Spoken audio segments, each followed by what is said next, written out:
Hello guys! Hello! This is for Pisces. Welcome dito sa aking channel, Kapalaran 888.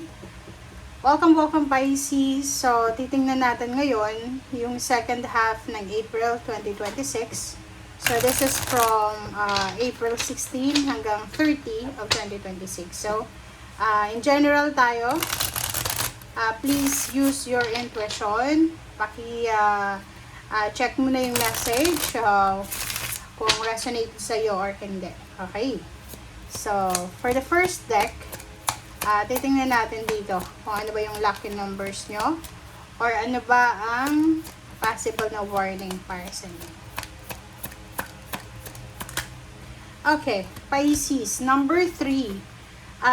This is 3 of diamonds. Number 48. Okay. The money. Okay. Eto, sinasabi ng baraha sa'yo na possible na mayroon kang makukuhang pera. There's an indication of riches. But, since naka-open siya, sinasabi ng baraha sa'yo na there's incoming. Okay? There's incoming money sa'yo sa 15 days na to. So, like for example, this is your salary days or months. Pwedeng may magbabayad ng utang, may nag-loan sa bangko or sa kung ano pa man, may binenta. So, dito sinasabi na you are celebrating financial success. Yung iba din sa inyo dito, it's either this is an opening of business, okay? An opening of business, collaboration, partnership. Maglo-launch ka ba ngayon ng iyong business or partnership? So, nakikita natin dito na maganda yung takbo ng pera ngayong 2 linggong ito. Alright, so let's check the second deck. Pisces.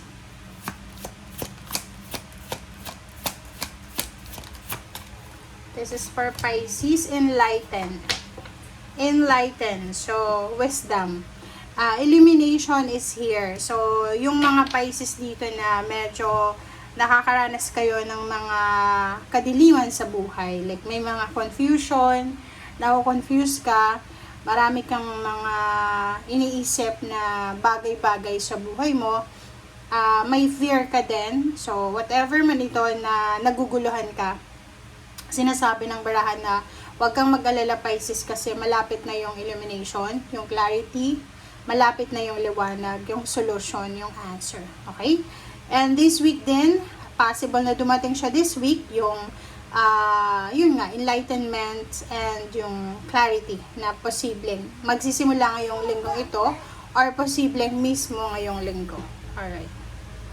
So let's clarify for the money, career, finances. Money, career, finances. Para sa mga Pisces. Okay, harmony.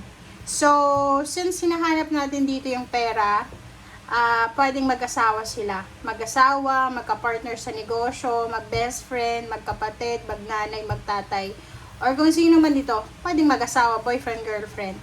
Harmonious kayo. So, walang masyadong gulo, walang masyadong issue, lalo na sa mag-asawa, mag-boyfriend, girlfriend, or kung ano man na partnership meron kayo, napaka-solid ng foundation nyo sa 2 linggong ito. And at the same time, kung sino man ito na papasok sa buhay mo, ang taong ito ay posibleng magdadala sa'yo ng enlightenment. So, dalawa. Yung awareness dito guys is, tawag dito, enlightenment din siya. So, wisdom. So, sinasabi ng baraha sa'yo na this 2 weeks, napaka-tuso, napaka-talino mo, lalo na sa pag-handle ng finances, lalo na dun sa mga business person na Pisces. Nakikita natin na sobra kayong matalino sa mga approach nyo sa buhay, lalo na sa pera. Okay. Ano pa ba? This is for Pisces.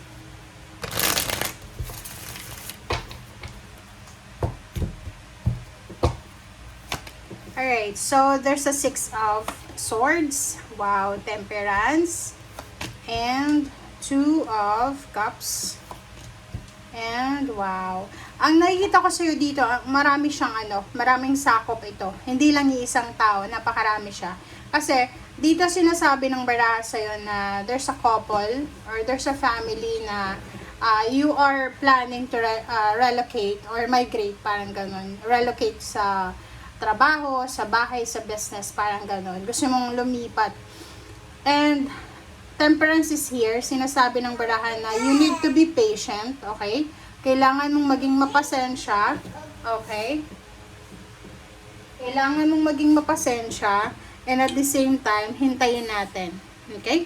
So, dito sa barahang ito, yung Six of Swords dyan, this is all about the action and the movement. So, be patient tayo guys, lalo sa 2 linggong ito. If ever man may plano kayong mag-travel, may plano kayong mag-relocate, or there's an action, you need to be patient. Huwag tayong masyadong magmamadali. And sa relationship dito, if you are single ka, not looking for a relationship, or yung iba looking for a relationship, may darating dito. May darating na tao na pwedeng magpapakilig sa'yo, or may darating na tao na pwedeng magdadala sa'yo ng inspiration, or pwedeng mag-offer sa'yo ng kasal, or paman. Okay.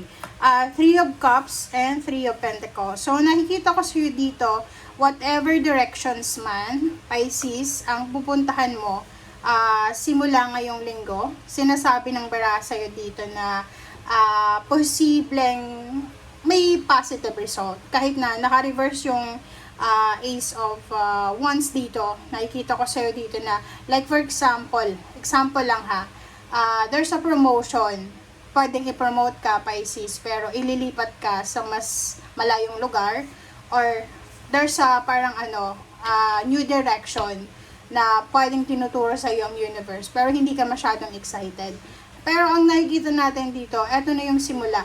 This is the new beginnings. This is the beginning. This is the start of the fresh beginning sa'yo. Okay, reverse. Okay, reverse na, what is this? Okay, King of Wands. So, this is job, this is career. Sinasabi ng baraha sa'yo dito na may iba sa inyo dito na pwedeng wala kayong masyadong mood, wala kayong masyado sa mood para magtrabaho, mag-business or whatever.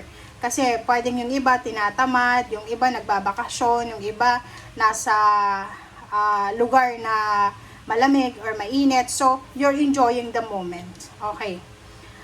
Another then dito, doon sa mga Pisces, okay, diba? May mga Pisces dito na posibleng ang tagal nyo na sa trabaho. Like for example, dekada ka na dyan. And then, posibleng maiisip mo na mag-resign or hindi hintayin yung retirement mo. It's because nababagalan ka sa progress. Parang pakiramdam mo walang nangyayari sa'yo. Pakiramdam mo nasa restricted ka pa rin.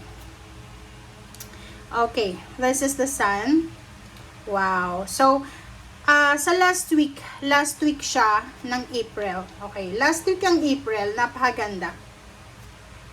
Kasi, sa last week ng April, sobrang happiness ang mararamdaman mo.